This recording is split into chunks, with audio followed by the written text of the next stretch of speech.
Il faut que tu saches répondre à cette question aujourd'hui, TOEIC. Dope started to grow, blablabla, the investors after the unexpected results. Above, beneath, among ou towards. Alors là, la phrase, qu'est-ce qu'elle cherche à dire?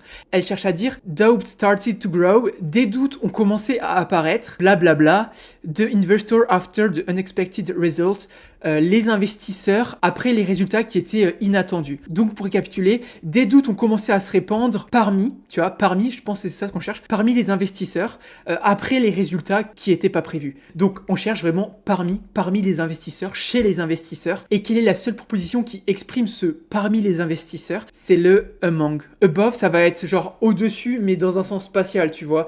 Quelque chose est au-dessus de la table. Beneath, ça va plutôt être en dessous d'eux, mais en vrai, ici, ça va pas. Et towards, ça veut plutôt dire genre en direction d'eux. Mais ici, il n'y en a aucun de ces trois qui veut dire parmi, chez les investisseurs, tu vois. Chaque fois, ils indiquent une position, une direction. Donc, le seul qui colle le mieux, c'est among, qui veut dire parmi les investisseurs. Et c'était bien ça. Donc voilà, si jamais tu veux t'entraîner pour le TOEIC, n'hésite pas à aller sur la plateforme qu'on a créée, hein, c'est juste là. Tu vois, par exemple, là, tu as concept de grammaire qui dit la proposition among s'utilise pour parler de quelque chose qui concerne plusieurs personnes ou groupes. Tu as aussi le processus de réflexion qui est grave utile, qui est grave utilisé par les étudiants qui l'utilisent. On le voit d'ailleurs dans les stats. Hein.